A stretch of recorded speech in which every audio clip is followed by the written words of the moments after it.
All right, clarity. We're going to talk a little bit about clarity. We're going to talk about the Clarity Act, but clarity really changed everything. And if you're still looking at XRP like it's just another crypto, well, you're missing what just got unlocked. And it's going to be pretty big, some pretty big information to get into. But yeah, and this is where it really gets interesting because this isn't just regulation finally getting ready to move forward. This is everything that's been built around XRP, the XRPL, really now getting a green light. And this is what is really impressive. Now, while people were waiting, we watched it happen. We watched it in real time. Flare was actually building its infrastructure. We're going to look into that. We're going to see some of the things that Hugo Filan has been up to. We're also going to look at a new NFT project, NFT platform. That's right, built on Flare. Flare is probably one of the most uh, growth ready uh, products that are out there, or projects, I should say. Now, with Flare and XRP actually being well positioned, and wow, it's impressive, really, really impressive. The system might actually be ready to move. So, if you guys are ready to get into this stuff, we got a lot of things to cover, a short time to do it. So let's go. Welcome to On the Chain. Welcome to On the Chain. That's right. Hey, this is Jeff here on my own solo. Welcome to On the Chain. Great to see everybody here joining in. Great to see you on the live, on the podcast, and on the rewatch. We appreciate all of you guys. All right. So today we are breaking this down. That's right. What just changed with regulatory clarity? Well, wouldn't you want to know? What's been quietly built around XRP and Flare, and why this moment could be a lot bigger than people actually realize that it could be. So, got to get into that. We're also going to dig into some geo politics, as we always do, because that part is really, really important. And we are going to start off with some impressive Flare and XRP related news. Man, just trying to get the color down. There's something off with the camera a little bit, but that's okay. We're gonna live through it. We are going to live through all this. So as you guys bounce in here, good morning as you come in. Good to see you guys here. Give a quick shout out where you are tuning in from so we know where you're coming from. We have people that tune in from all across this globe. That's right, all throughout the US, all sorts of different time zones. It's always really impressive to see people getting up at 5 a.m. To tune in from the West Coast.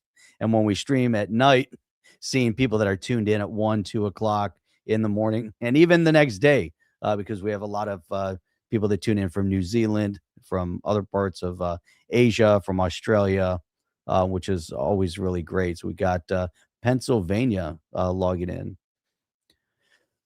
Awesome. So, man, where do you guys want to start? Let's why don't we dig in? Let's get into Flare first, and then we'll start diving into some of the things going on with XRP. But I think it's going to be kind of a natural progression. We have some commentary from David Schwartz. One, we're going to dive into why aren't people bidding up the price on XRP? It's a relevant question. We're going to dig into what he said about that. We're also going to dig into a comment people are continuously taking out into a different context when he said that XRP cannot be cheap. David Schwartz actually provided commentary on his comment on the comments that have been posted on that comment since 2017. 2017. So we're talking about 9 years ago. Now, this is the craziest part to me right now as we start looking at crypto, how far into this thing we're getting. In the beginning, it was super exciting, brand new. everyone's trying to figure things out. And now here we are, here we sit. That was like the impetus towards the height of crypto was that 2017 mad rush where it started getting some big recognition. That's right around the time I entered, even though I'd been looking into Bitcoin. Should have pulled the trigger back in 2014. That would have been nice. It's $750 for a Bitcoin back then. And I was skeptical. It took me a little while. Took me a couple years to wrap my head around this thing. So, but we're going to get into all sorts of cool things today. There's anything that you guys want to review specifically, go ahead and post it in the commentary. But we are going to dive in to the shallow end head first for maximum impact, as we like to say. Here we go. All right. I am going to pull this up here. This article, we're going to start diving in. Really interesting. Diving down through Flare. Let me look. There's all sorts of commentary floods in uh, over here in the comments. So we've got Ottawa, Canada. That's where Jess is coming in from. We've got Ottawa, got Connecticut, which is very cool. Joe Bud.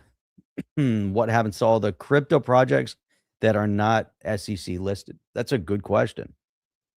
I got to believe that anything that's not listed, I got to believe they're going to have to fight. Just like anything else. I mean, first and foremost, we need a little bit of clarity. Secondly, we need the regulation. So clarity through regulatory bills that are passed, and that's going to happen. It's on its way. So, see, Alexander the Based. People can't bid up the price of XRP. About hundreds of thousands of XRP, and the price hasn't budged. Who's he talk? We're going to talk. We're going to find out exactly who exactly is he talking about. Why did he even bring it up? Why is that relevant? And you're right. The price hasn't budged much. That's what's great about XRP. It hits certain target points and then it stays relatively consistently stable. It doesn't have massive swings to it, but it's moving step by step by step. Must not be the common people. He might be he might have been referencing specific people. So 6.5 years. Yeah, there you go. It's crazy, right? It's amazing. It's amazing. 6.5 years. We just keep going back. And there's Justin coming in from Onega, Kansas. What is going on? And it's great too. Yeah, I like that. Stock portfolio making crypto portfolio look like a happy meal. I like stock portfolio with ETF. You start packing in some Bitcoin ETF. You can pack in XRP ETF. A lot of good opportunity to put crypto into a traditional stock portfolio, and you don't necessarily have to open up an account or wallet, an account with an exchange and wallet and things like that. Louisa, if you look at XRP as a buy and sell coin, I wish you the best. But if you look into XRP as a money rail for the new economy, then you will get surprised what XRP will do. Exactly. And that's a really, really strong narrative. I like that. I like that point because too many people, hang on, I'm getting blinded over here for some reason. All the lighting was moved. There we go. That's a little bit better. But yeah, and that's a really sign. That's one of the narratives that we like to talk about over here. Also, is that specifically if you're trying to trade it, if it's a traded coin or asset, then yeah, I mean, you might not be so happy at this moment in time. However, if you look at people can obviously trade. You get your bot out there looking for small marginal gains, then maybe that's different for those day traders out there that always in the beginning. Back 2017, when I got into crypto, I had a pretty good strategy for day trading stock. And I said, I'm going to take that, plug this into my algorithm, and I'm going to start working crypto that way. But it was a totally different world because any money you put into crypto, you'd wake up the next morning, big gains, moving stuff around. Everything was great. And then 2018 hit. then we fell off the cliff, and that was a life lesson. But to your point, really big gains come out of full utility.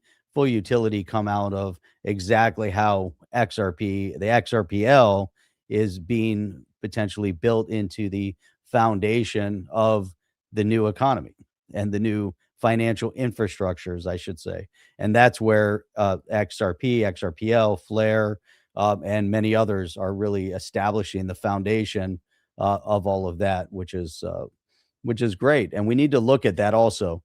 For specifically in this because of speculative gains, I think you could potentially get hurt, but maybe not. It all depends on what your speculative hold is going to be, and it's really interesting. I was at a conference yesterday, unrelated to crypto or even unrelated to finance, and one of the speakers that came up was specifically talking about finance. I was on one of the panels earlier in the conference yesterday, and so he got up there and he's talking about loans and extending venture capital and things like that, and the monies that he's helped others raise through VC or through financial institution. Uh, and so, what was interesting, someone in the audience brought that up. They said, "What are your thoughts about investing in crypto?" Completely, seemingly off topic. He had said that he saw him at another conference previously to that. And so it seemed like it was off topic, but maybe it was a carryover from a previous conversation they had at a different conference. But he said, "What are your thoughts about investing in crypto?" And it looked like he was attacking the guy from the audience. He was attacking the speaker, just the demeanor behind it. But he had missed the point when the speaker had mentioned, from a crypto portfolio, he said that is like that would be a small percentage, a 5 to 10% of the portfolio for him, where he's putting into crypto. And he said it's money that he doesn't care if he loses. He's willing to lose. He's willing to take the risk. And if it evaporated tomorrow, he's okay with it. So the guy kind of missed that component of it. He reiterated, and that's a really solid point from the beginning. If we're into a speculative asset, then we're taking money out of our pocket that we potentially don't mind if we're going to lose. And so that's the risk. Everybody has a specific risk tolerance level. People have a certain number in mind that, hey, if I put this in and it disappeared tomorrow, I'm okay with that. Eh, Others not so much. And then there's big risk, so it all comes down to risk tolerance. And that's really a big part of it. So Alexander was saying, responding to Louisa, it actually makes a great buy and sell coin because it stays in certain ranges, pretty predictable. Are people losing money trading XRP? That's a good question. I don't know that people are, but it is a solid, and it has been very, very stable over time. Whereas with Bitcoin, think about, if you get like a 10 or $15,000 swing on Bitcoin or in the thousands, that can be a disruptor. That could definitely, hurt a lot. So, man, didn't get the notification. Uncheck notification, recheck notification. If you guys are brand new here, make sure that you are subscribing. Subscribe, all the good stuff that you need to do. Subscribe and hit the bell notification. That would be really helpful. And how about if we turn that off? There we go. All right, so let me get in. Here we go. We're going down with the boat. That's it. Not not getting out of this boat. That's the thing. If you've been in this boat since 2017, you're not getting out anytime soon. That's for sure. So, all right, let me just pull this up. Just gonna go through. Hang on a second. Let me make sure it's shared well. Let's see here. Let me open up the next part of this. These might be a little bit out of sequence if it goes that way, but I thought that this was actually an impressive video. We're not necessarily going to go through the video, but this all coming in from Flare Networks. So hang on one second. Let's get the screen shared. All right. So XRP Vegas just happened up, and there were quite a few attendees over there per all the commentary on X. Now, Flare Networks put this out. If XRP Vegas got you curious about Flare, here's where to begin. Mint FXRP non-custodially with the wallet you already use, and then they put together a playlist of exactly how you would go about minting FXRP. So I really like this. I like the idea. I like the tutorials. I like the simplicity. I like the fact that they put kind of a step by step, right? Mint FXRP easily, and you're using Oxenflow simple XRP bridge. How to mint and redeem FXRP on Flare with Zaman. You have a Zaman wallet, hopefully you do. How to mint and redeem XRP or FXRP on Flare with the Ledger, and also how to mint and redeem FXRP on Flare with Bifrost. So if you have Bifrost or if you have Zaman, out, they posted these obviously a few months back, half a year ago, so 6-7 months ago. But there's different ways to get in and redeem FXRP. Here's how you mint it. Go to Zaman, go to Bifrost. Those are two easy ones. If you have a ledger, go ahead and do it on your ledger.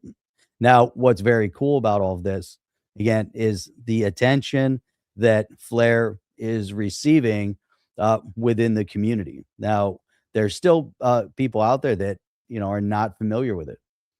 So that is that's important. Let's get the word out. Let's make sure that people out there are seeing the development in the space, because other than Ripple, I want to say Flare is probably the biggest builder out there using XRPL, or with the intent of building in XRP and everything that they're doing. There's obviously a lot of other, many other good projects out there that are gaining some momentum. But we're going to talk a lot about, or we're going to start off going through a lot of Flare. That's what we're going to do. Mainly because it's from time to time we got to get in. People are interested in Flare. They want to see progress with Flare. Not always easy to stay on top of where things are going directly with Flare. And so let's look at, this is Kristaps Grinberg, right? He's a blockchain, mobile, and full stack developer relations engineer for Flare Networks. He's a speaker, founder, a cat person. We won't hold that against him. And orienteering, and apparently a vegan also. But being a animal dog person, it's the first time in many, many years. I don't have a dog. Actually, our dog, we had to put him down 2 years ago.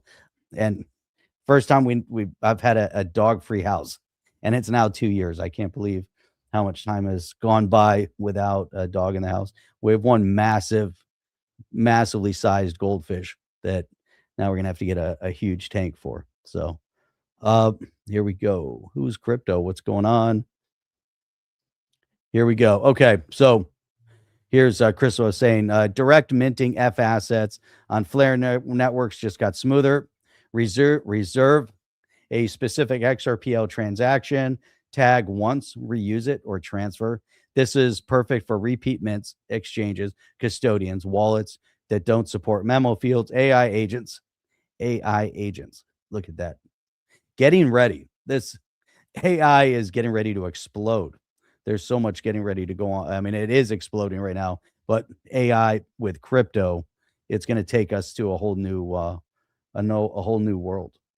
So here we go. Here's some full guide here. They put a nice infographic to direct mint with a tag, kind of go through, again, we saw some of the videos minting FXRP, but here you have, if you want a minting tag. So reserve a minting tag via minting tag manager, bind it to your Flare recipient address, send XRP to the core vault with your destination tag. An executor finalizes the mint over on Flare. It's very cool. Look at this. Again, repeat mentors, exchanges and custodians, market makers, wallets and apps, back end automation, anyone who wants a cleaner XRPL payment flow. Build it into your project. Are you building a project with payment rails? Do you want a simplification of using Flare and have a Flare tag, a specific tag? Then this is definitely for you. Now, this is what is actually going to move the needle, right? We talked about that right in the beginning. Is it speculative?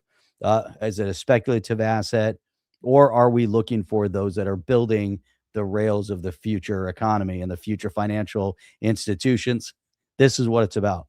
It's about development, it's about building, it's about growth. That's what moves the needle on the valuation, on the value of the different assets. Because without it, then what do we get, right? So here we go. That's Ford. Yeah. What do you think about David Schwartz saying could be exactly? Is it a conspiracy about the price? We're going to get into that commentary. I thought that was really interesting. Site for Flare instructions. Yeah. So if you haven't done anything with Flare, you can go check it out. Where was that previous one? It's over on YouTube. There's a YouTube playlist.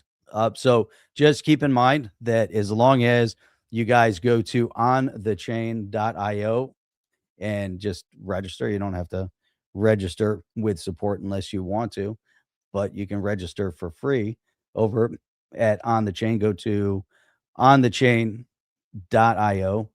onthechain.io, and then click this white button here. It says subscribe, right? Or this red button that says subscribe, or just come to onthechain.io and then you can come over and say, let me take a look at all the last podcasts, and you'll see every single one that we've done. Now, the benefit of subscribing, if you subscribe, then you'll get an email with all of this in an email. Every time we finish the show, wraps up, we prepare it, email goes out, and you have everything automatically. But when you pull it up on online, then what you'll get on thechain.io, you'll get our podcast audio form, get the video, then every single article that we covered. There's links to all the different content.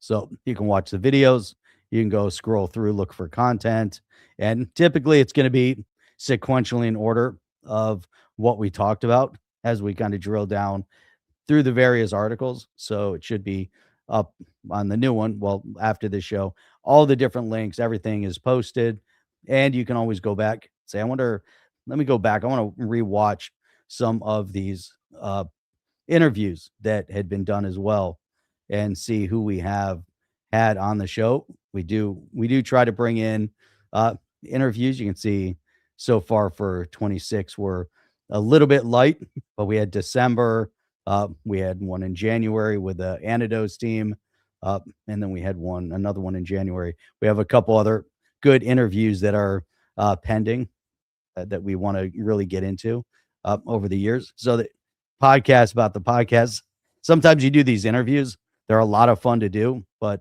sometimes they just crush the views. And people, for some reason, these are probably the most important parts of content, bringing some of the top people in from the space.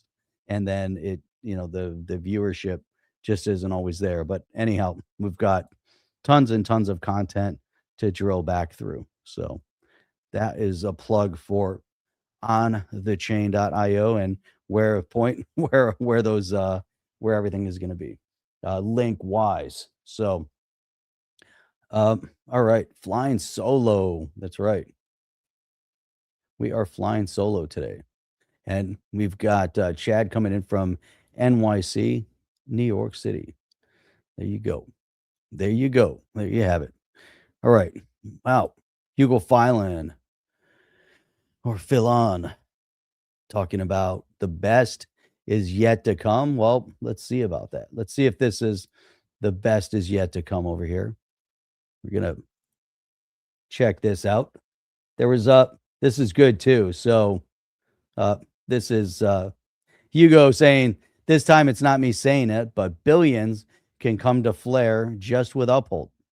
With the FIP 16, Flare token economics is fundamentally linked to ecosystem expansion.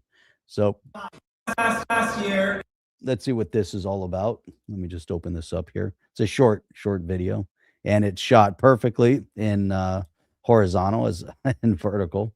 So it's not really perfectly appropriate for playing back on a podcast like this, unless you're doing it on your phone in vertical.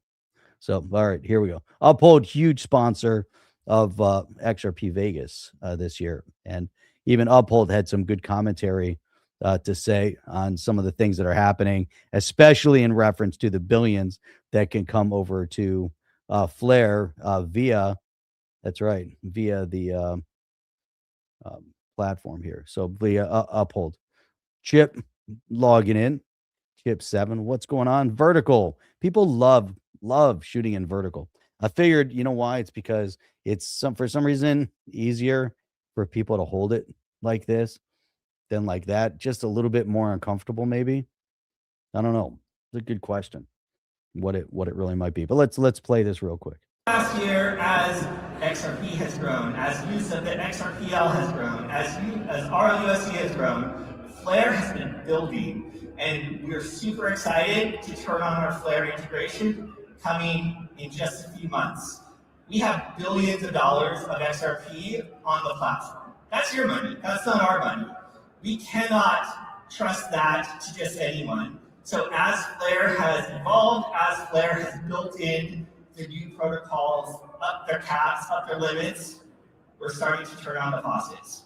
Expect to see more there, and we also have next space with Hugo to talk a little bit more about that later today. DeFi is evolving. It is not just about borrow and lending, which we support through the Exactly protocol. It is now creating new financial instruments that did not exist before. Firelight is an innovative protocol running on Flare that allows DeFi insurance. It's a way for a DeFi protocol to protect against some of the catastrophic loss. But it's not the old world where the insurance companies are the ones who are getting all the value.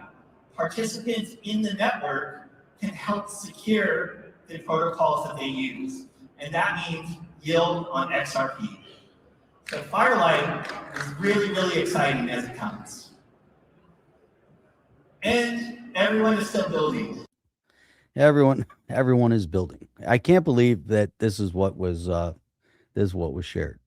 But you know what's crazy about it? I mean, it's good content, short content, already cut up so we can use it. This was obviously in something. They had it seated perfectly. I can't imagine that someone was recording this. Like there wasn't not one millimeter of movement. So it must have been sitting on something. And so it'd been so easy just to swivel it and give us a bigger perspective and then maybe zoom in a little bit. Maybe we can just give some commentary. There should be specifics on etiquette. That's what I was thinking. Ethics. There should be specific etiquette for posting videos up on X. That's what there. It just should be kind of a known thing. And if you post something like this, you should be downvoted or something. Be like, hey, you know what?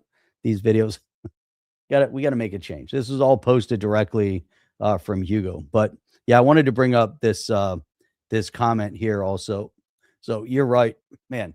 $1,000 for a ticket, plus if you think about the cost of travel, plus the cost of staying in Vegas, add that all up, you're spending thousands and thousands of dollars. So it's crazy, absolutely crazy how much it is to go and attend these types of things. And it would be great to attend. Now, if you're in the business and you're a developer and you're doing all these things and you want to, it's worth the cost of going to attend and to meet people, network with people and everything like that. But man, definitely hard to do. Alexander saying in this day and age, I don't like being in places that have mass amounts of people because there's too many deranged individuals in the country have the means to go to XRP, but not willing to go. I don't know. It would be we're gonna do. I like this idea. We need to do a meetup at Swell in October. How much fun would that be? We'll do an OTC meetup, and we'll drive. Get as many people over there as possible. That would be a blast. I think people would love that. That would be a great idea. Swell meetup. It'll be swell. It will be swell. Yes, it will be. So that'll be something definitely necessary. Or Is it delightful? it just might be very delightful. So we'll have to go check out and see how delightful it is. All right. I'm clicking around, missing my tabs here. All right, we're gonna keep drilling through more commentary here from on Flare. Then we're gonna get into some commentary from Brad Garlinghouse and also David Schwartz. So let's see what we got here. I love all the kind of the new updates, but Flare and its partners are building the rails for the evolution of finance. I love the bold statement. I really do. But Firelight will be back with Smart Yield, a native capital-backed protection layer. Oh, I forgot to share my screen. Look at that. You guys don't get to see how cool the post is. So there we go. Firelight, a native capital-backed protection layer providing direct coverage for Centaura vaults. But this was the statement right here. You go. Building the rails for the evolution of finance and making big progress. It's been a couple years, and now we're starting to really see the progress. But what's the problem? And this goes back to what we were talking about right in the beginning, is that people's expectation is that there's going to be immediate rise, right? It's a speculative rise of value on the asset when they're in building stage, no revenue. There's all these things going on, but these are the comments. These are the naysayers, right? Flare and Songbird 95% down in value from the beginning. Fingers crossed to break even one day. That's it. Okay, great. It definitely came down quite a bit. Much of it, was airdrop. I got to believe people did, buy into it, but people are so negative on the valuation. What happens? People are holding it. There's not a lot of buying and selling. How do people think that the valuation of a crypto asset goes up and down? It's based on the demand, what people are willing to pay for it. If you go into the graph, into the buy, the sells and the buy, the bids, then you'll see what people are willing to pay for it. It's a speculative asset. It's not tied back to any type of financials from a company. There's no strength behind it other than being being based purely on speculation at this point. And part of that speculation, like when it comes to XRP, that's given it some valuation, is that there's growth and building going on, but most of the attention and focus in the space isn't on development and isn't on what we just saw Hugo say, that Flare and partners are building the rails. They're building the rails. Are they going to happen in the future? Not going to happen tomorrow. Not going to happen 6 months from now. But all this stuff is being built specifically for that evolution, as we've seen Ripple now for the past 10, 11, 12 plus years, that have been consistently also orchestrating and building towards the objective that they have, which is simplifying the payment infrastructure, moving money across borders, and all of the different components that go along with it. Now with AI, gives us a whole new breadth of options, that will tie in crypto asset. And we saw, kind of simplifying if you can create a system without the tag, right? So if we go back over here, one of the things that they're doing here is, have one tag. That's it. Have a specific XRPL transaction tag. Now imagine you're building it and incorporating it with AI, right? Your AI agents. But this is really going to the projects, the ones that are building for the financial growth, right? So you have repeat mentors, exchanges, custodians, market makers, wallets, apps, all the things to build. Now, imagine you're building apps. Imagine you're building AI based apps, AI generated apps, AI involved apps, whatever it might be. You're building financial apps that interconnect into exchanges, something that's going to B2B, something that's going to retail, whatever it might be. You're building. Well, you know what? You're going to use the tools that these guys are rolling out. When these all get integrated and Main Street begins adopting and using the technology could be back end technology. It doesn't have to be in your face technology, because most people out there could care less if it's XRP or XRPL, or if it's somehow built on the Lightning Network through Bitcoin, or if it's Flare, or if it's one of the host of many others out there. The Main Street, they don't care how the engine works. They just want to know the engine works. That's it. And so this is really an important part, and I think lesson and eye opener for most, because you get these people out here that are looking for short-term gains, and that's just about it. We can't just go through our short-term gain. We really have to figure out, what else is going on. So XRP collapse. What a clown. What a clown. Absolute clown. So all right, let's see. All right, here's more. So let me go back and focus in on the billions. Let's see. Oh, look at this. I was excited for a second. I thought it was shot in horizontal, but it was shot in vertical, so we're not gonna suffer through another vertical video. Let's scroll down here. I'm just going through. There were so many good comments and takes from Hugo. So here's another one. He's just been posting, just relentless. Sometimes it's posting, good updates. Sometimes it's other things, but here you go. Put your XRP to work.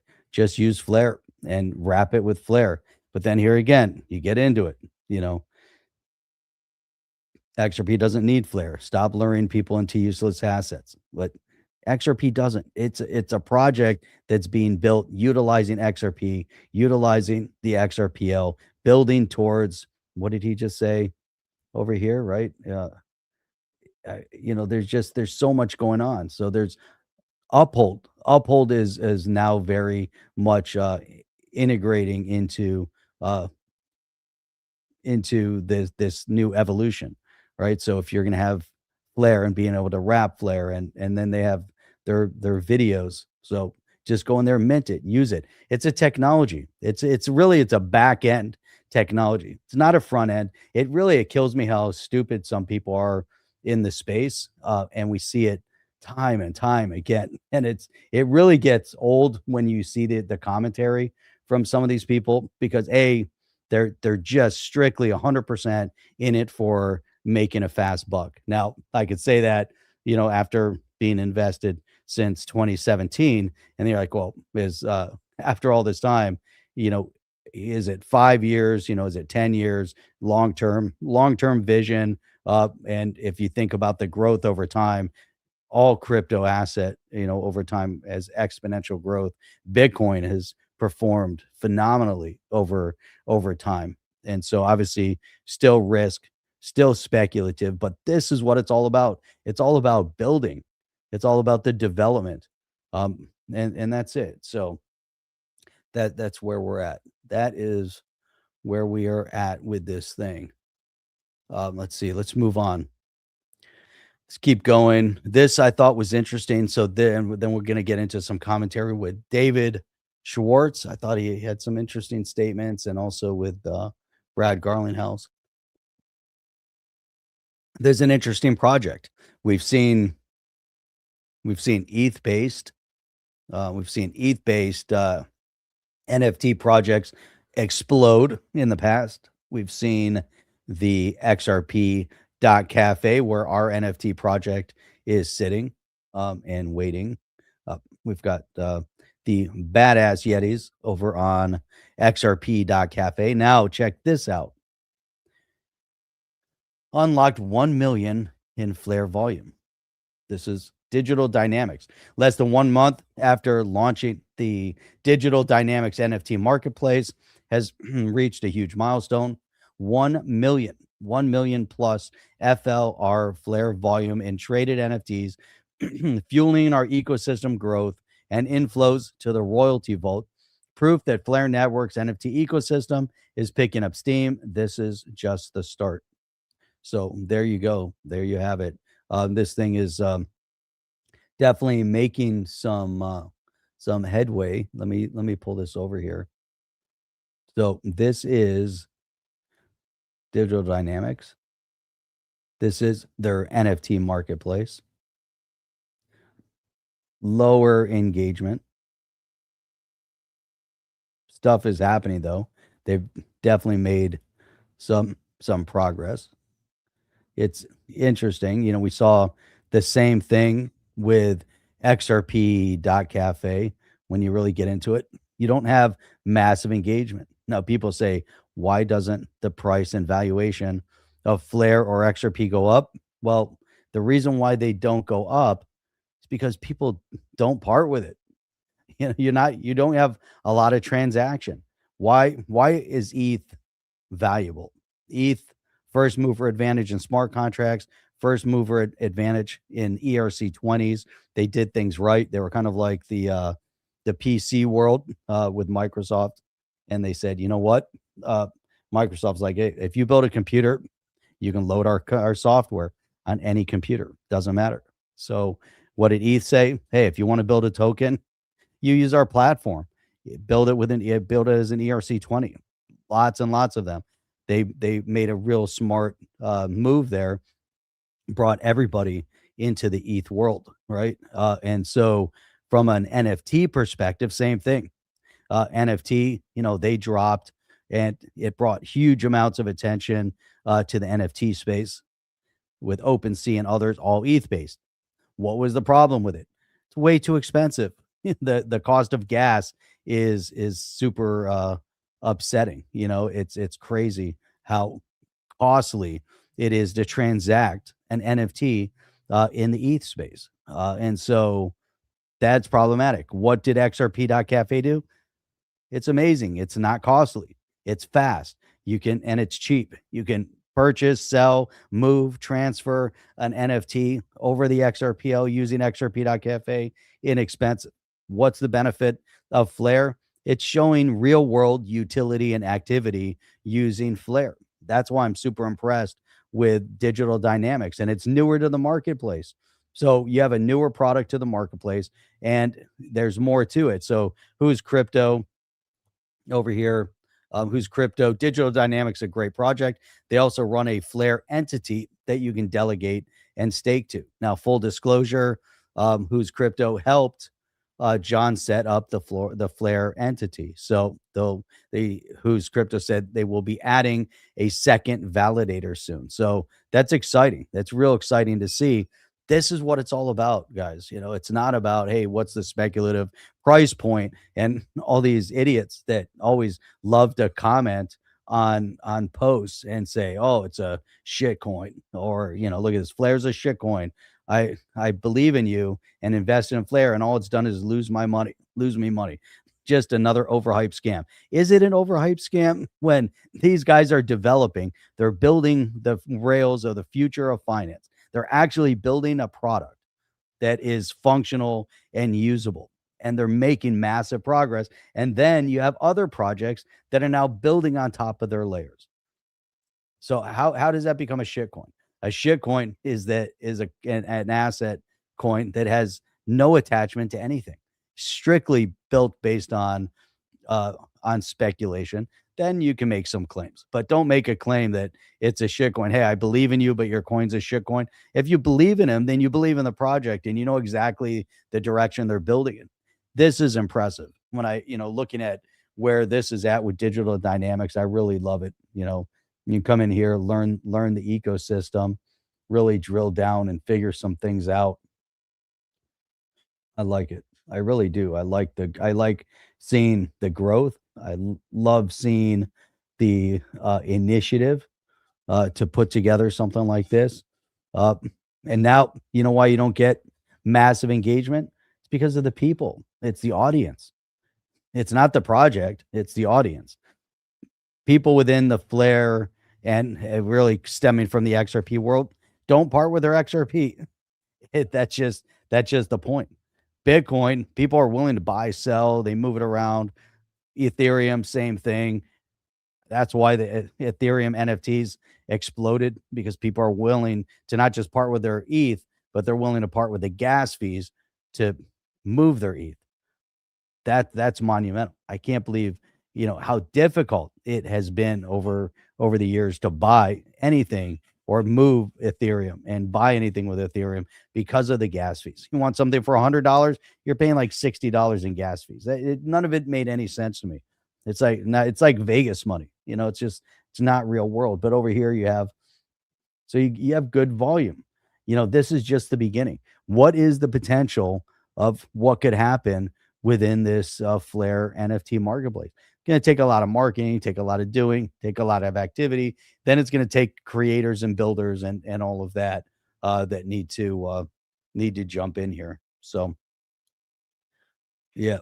So and that's a lot are saying the same thing. Obviously that ETH and Bitcoin, they're just slow and expensive, super expensive to use, and that's what it is. Yeah. Um, yeah. So, but I think it's the exact opposite, which is for whatever reason, right? And Alexander's saying what I mean, because they're slower and more expensive, people are less inclined to use it after buying it. But people are more willing to use ETH and Bitcoin. Maybe Bitcoin is more a store of value. But Ethereum, they're all alive and well. You still see people spending lots of money on the NFTs, even though the NFT craze has subsided. We saw the same thing with Solana, same thing. Not costly, but that blew up because people are willing to engage with and part with their money to actually do something. But here's a really good point. Chad says solve a real problem for a real customer and you'll increase the value of the token. That's right. If Flare is meant to be and have massive gain, then that means that the projects that are being built utilizing it are going to make a difference. We need real customers. We need real values. We've moved beyond the 2017 hype of speculation. We've moved beyond the toddler years even. Crypto projects are growing up. They're entering the real world. It's kind of like the .com. We talk about that a lot. .com in the beginning, if you had anything .com, they gave you money. Crypto, similar. AI is now where crypto was. A lot of focus on AI, less focus on crypto. Everything's AI everywhere. I think it's overtaken, media platforms and everything because it's all about AI. Now we got to figure out how to connect AI to crypto. And that's one of the things that they had mentioned with those tags, that you can purpose it for the AI agents. Now, there was another article I didn't put here. The question was, could AI agents open up bank accounts? And now the answer is yes. AI agents are able to open accounts, put money in accounts, and transact with that money. So I thought that was kind of cool. Joe Butt said, I buy Flare like a lottery ticket. It's so cheap, $5 here, $10 there. Expect to lose, but buying, just load up. Put in what you're willing to lose. And then look, they're developing something. Think about people put money in Dogecoin, did nothing. Absolutely nothing. And think about the gains with a Dogecoin because of a lot of the hype, but it kept value. Now, it still maintained the value because people have that perception of value. There you go. Visual Vendetta. AI does something. I still don't see what cryptos are doing. When we get regulatory clarity, I think we're going to see more momentum. But what we are seeing is the back end infrastructure. A lot of the focus is now moving towards, I think a lot of this is really moving back towards I lost my train of thought. I was reading a comment at the same time, but Yeah, we're really starting to see, the back end, and that's we need the back end, we need the infrastructure, we need the development. But from a regulatory perspective, it's going to be all about stablecoin initiatives. We saw SBI over in Japan. We see some of the things that they're doing in Korea. There's a lot of momentum in and around X, but it's not always just about the XRP. It's also about the XRPL. It's more about the back end technology, I think, is more impressive. The day to day asset and movement now with the stablecoins and regulatory clarity around stablecoin, it almost makes more sense to move in a stablecoin if you can do it cheap. Then it has to cross the right rail. We still can't have an expensive transaction. So if they're building it with the XRPL, we're using RLUSD, and you're building that within a platform. That's impressive to me. Then it's not, hey, I'm trying to onboard people to XRP. Hey, I'm onboarding them to a stablecoin. People understand stablecoin. It's 1 to 1. If you move $1 to RLUSD, it's going to cost fractions of a penny to make it happen. So your transaction is going to happen through the stablecoin, but you're going to come into our platform, and your money is going to move seamlessly. It can be held in RLUSD. RLUSD will be FDIC in short. Let's say at some point it's got to be through the regulatory clarity acts that they're putting together. You have to have that kind of protective mechanism in place. So then Main Street says, look, I can keep it in USD. If I want to easily move my money cross border, don't want to use the bank the way traditional through an ACH or a bank wire. Now I know that if I'm moving it from point A to point B, if I'm sending Chip money, and I can say, hey, Chip, I'm sending it to you right now. I'm logged into my bank account. Here you go. Boom. I sent it to you, and you're in a different country and you get it today. You get it immediately. Not, it'll be there in 4 hours. It'll be there tomorrow. It'll be there tonight. It'll be there whenever it gets there. Zelle is good internally up to a certain amount. It's good mostly like a more retail, not really even, it's not really a B2B product. Uh, and so we need a B2B product where you can move thousands, tens of thousands, hundreds of thousands in the blink of an eye.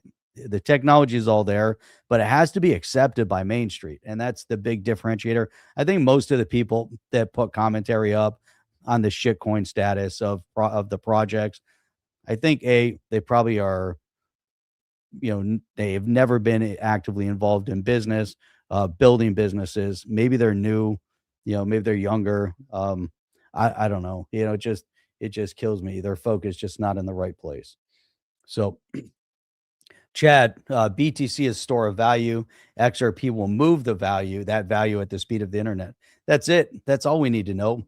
We don't have to know much more than that.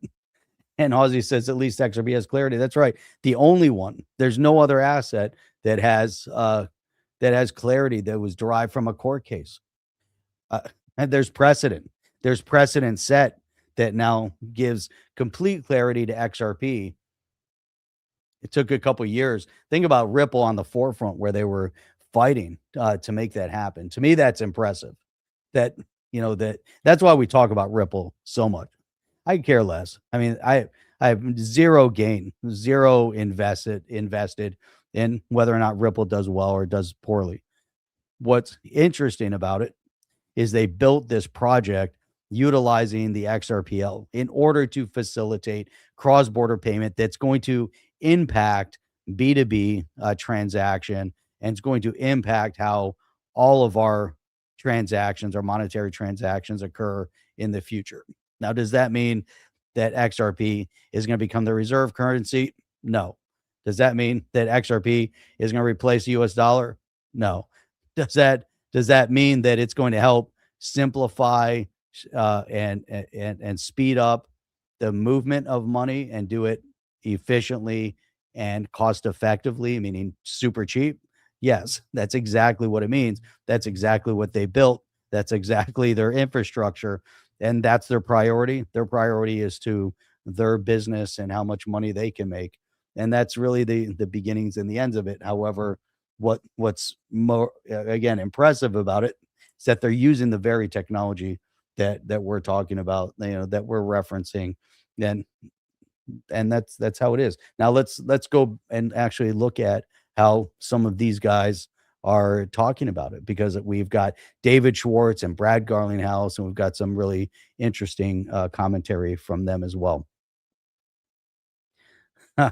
Gerald, I think you need to take a step back and really understand exactly what's being orchestrated on a global scale. If you see it, you can't unsee it. What Trump is doing is monumental. It's super impressive, and it's going to fundamentally change the flow of oil, the control. It's changed the power infrastructure on a global scale, and it's setting things in a direction that is unanticipated by most. But I think you'll be really impressed to see exactly where this orchestration is leading to for the betterment of all people. Very U.S. centric, but it's definitely going to be the betterment of most of the world, and putting things on track the way it needs to be on track, and make sure that countries are taking responsibilities for themselves, especially over in Europe. These guys have got to, they have to start spending their money and taking care of their own countries. They can't expect that the US is going to foot 60+% of the cost of NATO. All these countries benefit from NATO, yet the US pays for 60% of it. That doesn't make sense. So it's time for them all to grow up, time for England to grow up, time for France to grow up, time for all these countries to grow up and start figuring things out. They got to start protecting themselves as well. They got to start footing the bill for their militaries. We can't be there to continuously do that for them. And so John Kennedy actually had a really amazing presentation in front of Congress the other day, talking about all of that. So, but there's just so much to really dig into and look at. And Chad is saying, yeah, XRP will free up trillions of dollars that are locked up in Nostro, and that was the initial intent. Is you have all these Nostro Vostro accounts, money sitting stagnant in banks. We have our money over there, their money, and so we've got all these different banks to facilitate many times third party mechanism in order to move money to settle. It's all about the settlement. So even like with Zelle, right? If you're internal in the US and you use Zelle, that settlement doesn't occur instantaneous. The transaction is an IOU. So if I'm sending Chip money right now and I hit send money through Zelle, it'll show up in his bank account in seconds. The settlement hasn't finished yet. There's still an IOU settlement between the banks. The banks are using that Zelle as kind of a trade negotiator, and so they're saying, okay, I sent you money, you owe me money, you still need to transfer. I've moved it into his account. All that, the back end settlement is going to happen. Now you move it overseas. Those Nostro Vostro accounts are critical, and they keep money stagnant in these accounts to speed up and simplify the movement. And it's just, we need to get more clarity, and you need to get that money out and put it into action, because they don't need it sitting there. So yeah, there you go. And that's a solid point. The amount of money that's being spent on illegals is astronomical. Something just happened in Chicago. Some of the residents were fighting back against the Islamic immigrants in Chicago the other day, and there was some. It was real impressive to see some of the things that were happening there. But thank God we have Trump. Thank God we do. Imagine right now we'd be in a shitty place. We'd be in a real shitty place. The U.S. is looking after our own country. Trust me. The other countries do not look after themselves. That's the problem. I'm not sure what part of the world you're in. Just let us know where you're at. Globally speaking, the U.S. has looked after the world since World War II. Think about that. Think about all the things that the U.S. has paid for in order to support the world on a global stage. Now, for good and bad, right? But the U.S. has been the sole hegemonic superpower in the world since the collapse of the Soviet Union. We let other countries kind of take care of themselves. Europe isn't taking care of themselves because we're footing the bill for their safety and security. I don't I don't know what else to say. We're the ones protecting everybody. Canada exists. Canada exists solely because of us. Think about that. Canada is a population of 30 million. What is a population of 30 million going to do if it wasn't for the United States and our security apparatus protecting them? You think about that. Think about, all the different regions and parts of the world where the US has intervened.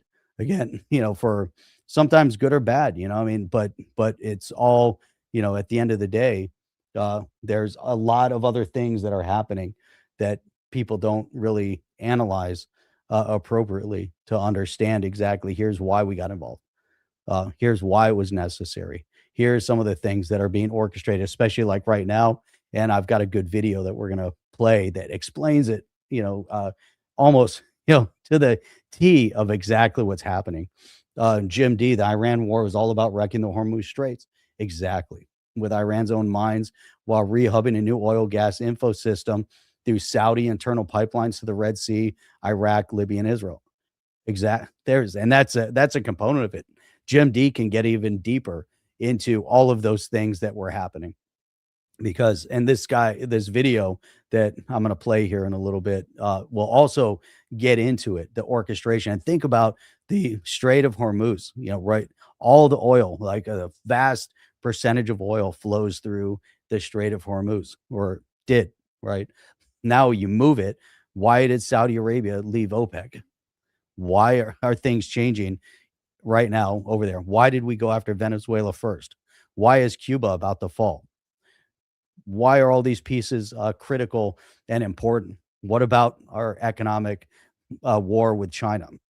China heavily impacted right now based on the lack of flow of oil from Iran because they were very much tied to the oil coming out of Iran. So think about all these pieces. There's a lot more to it.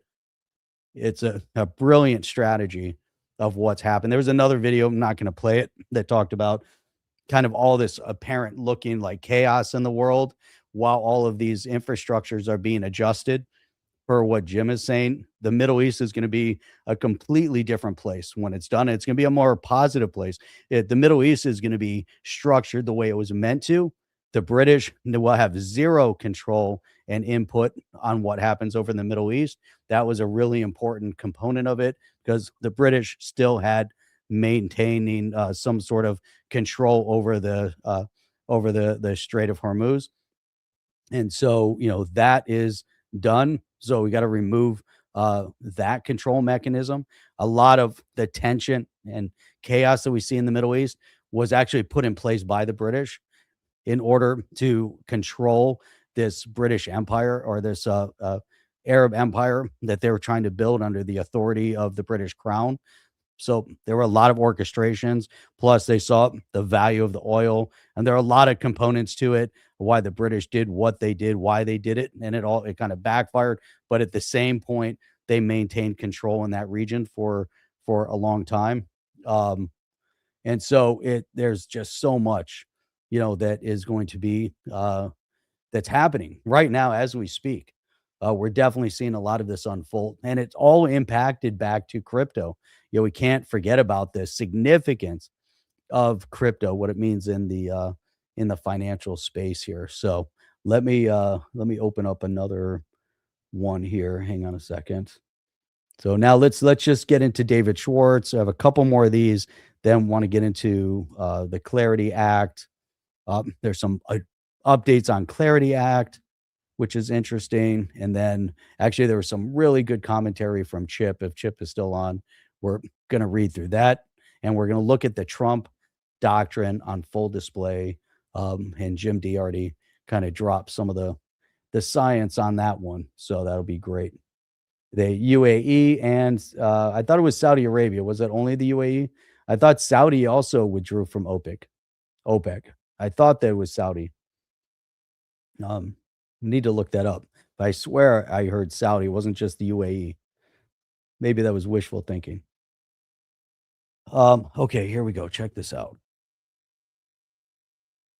David Schwartz. Okay, so go back to April 2nd. they're having all this conversation, right? Genuine question for hardcore XRP holders. This is April 1st. Mason versus Lewis. I'm not sure who he is. Okay, he's a internet entrepreneur, creator, crypto investor, 7 years in crypto, 250,000 followers. Many of you guys are following him. So he put this out.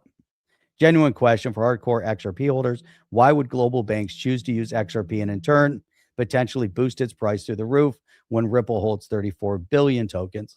If it goes to the wild prices everyone yaps about, Ripple would be the most valuable financial institution in the world. Do we really think banks want to make that happen for the Ripple company story? Think about global banks being approached to use XRP. They would do extreme due diligence before using a cryptocurrency asset to solve traditional banking. They will see all the retail holders, all the weird riddles, all the theories. Ripple Holdings. Do you think they would accept the proposition to use XRP? I think XRP is a financial asset, regardless of what people do outside of the community. That wasn't Ripple doing it, not the technology. But anyhow, good point, real solid point to be made there. Is the utility and benefit to them big enough to just ignore certain things? So David responded. Joel Katz says, yeah, or David Schwartz says, yeah, this makes sense, business sense for us to do and would make us money, but we don't want to do it because it also makes the other company money. I like the way he says things. Is this technology still relevant in the age of stablecoins? Interesting. So David says there are some cases where volatility is a huge problem, and so a stablecoin is a much better choice than a cryptocurrency. Similarly, there are some cases where a regulated asset with a trusted counterparty is a benefit, but cryptocurrencies have three big advantages. To me, this is such a keyed in question or dialogue, because it answers all the questions that people ask about, why crypto, why stablecoin, does crypto still have value? This guy's smart, right? David knows his stuff, as we all know. So let's look at these three parts here. So one is realize I can just look over on my screen over here and read it. Let me just zoom in a little bit more and I'll just read it over my screen. There we go.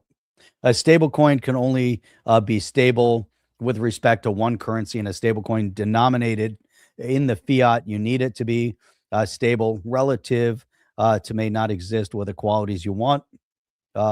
Applications that involve multiple jurisdictions with different native fiats don't benefit as much from the stability. A stable coin can be frozen or clawed back by its issuer. I think that's an important component. I think you need to have that happen. If you're issuing, you need to have that protective mechanism for a short period of time. ACH, I think it can be clawed back after 30 days. And I think a bank wire, there's a period of time. Bank wires are supposed to be permanent, but I believe a bank wire, there's a period where it can be clawed back. ACH definitely can be, and it's way, way too long of an opening for a clawback on an ACH. Ripple, for example, can't refuse a court order, a U.S. court order, and the U.S. courts may decide that other things matter more than you do, even if you've done nothing wrong. For example, if some country asserts that you've supported terrorism and claims secret evidence, is a U.S. court going to protect you, even if you claim that your only support for terrorism was in the form of speech, criticizing that government's human rights record? Do we expect AI agents to defend themselves in courts? Do you want to have to? That's another good point. What about AI agents? Who's responsible for the AI agent that's doing things? But some of this stuff, though, he's talking about freedom of speech. The U.S. courts, some of this stuff is semantic. We'd have to really drill down into what he's saying here and get into a much deeper conversation. We're just going to read through this kind of on its face. But three, for most cryptocurrencies, most of the time, the upside is worth more than the downside. So if you don't need stability, you might prefer cryptocurrency over a stable coin for many applications. If I had to lock up some money in an escrow for a year, I might well prefer XRP or BTC to USD because I know USD isn't going up. Now, if you have to lock it in escrow for a year and you don't want it to be changed, then it goes into stablecoin. Much better in stablecoin. Can the product that you're building, if it goes into escrow, inherently, look at what Flare is doing. Flare building structure to pay out yield. Now, can you have and one of the big conversations with the Clarity Act is yield on stablecoin. So if you're going into an escrow account, can that escrow account pay yield? If the escrow account pays yield, who is the rightful owner of the yield that it pays out? Is it the one moving the money or the one receiving the money, or is it the escrow hold? Like where exactly does that go? If it's my money, I'm putting it there and wait for you to do something, and I have to put an escrow. I'm the owner still of that money because you have your goods. My money's in escrow to prove your goods aren't going to escrow. Your goods are your goods in your warehouse, but you don't gain access to my money in escrow until you move the goods. But that escrow hold is still my money. So I should be the rightful owner of any interest gain. And if I don't want stagnation in my money because now it's going to be tied up for a year, well, I should be able to gain yield on my money in the escrow. Now, right now, that's not a reality, but that could be a reality. There's so many things you could do. So Lisa says you're famous for saying XRP cannot be cheap. He's famous for that from 2017. So your XRP cannot be cheap. With the news of G Treasury and Ripple settling 16 trillion per year and XRP ETFs, why is XRP still cheap? I'm not asking for a price prediction. I'm curious why it's still so cheap. 129 at the time of writing, beginning of April. Now, David comes back and says you're thinking about it from the point of view of an XRP holder. When I said XRP cannot be cheap, if you're talking about this post from 2017, he shows it below. That was talking about it from the point of view of using it for payments. Now, his post from November 20th, 2017, that he references says it can't be dirt cheap. That doesn't make any sense. If XRP costs $1, they need 1 million XRP, which would cost $1 million. If XRP costs $1 million, they would need 1 XRP, which would again cost $1 million. That was now what I have difficulty following on this conversation, even from that post, knowing that there's what 1 million drops per XRP. So if there's 1 million drops per XRP, can we not have those million drops more valuable? Can the XRP go up? Does the XRP need to be $2, $3, $4, $5? Do we have to trade in whole XRPs? Is it easier from an accounting? It's easier from a conversation perspective. So if I tell you that I'm going to buy your widget and it's going to cost me 100 XRP, then here you go. Here's 100 XRP. The valuation of it, can I have, $1? Can I have a point, whatever of an XRP be valued at $1 instead of one whole XRP? Like, how does it break down all the way? Because there's so much XRP out there if we're dealing in drops versus just the whole. He didn't really talk about that there was a scarcity of asset. He talked about it from the simplicity of you would have to move so much of it in order to get, so it's such a interesting in-depth conversation to have that I think we need to have more conversation specifically about that. And also then specifically about how all of these products are going to move our money. Like, what is it? And that's what Flare is working on, right? They're the smart contracts. They're also tying in multi-asset. So we want to have multi-asset. We don't want to be siloed. We want, a lot more to it. So that's right. That's a good point too. There really isn't, because Ripple doesn't really, isn't focused on XRP. But that's a really good point. There's nothing in their network that specifically is creating a buy demand for XRP token.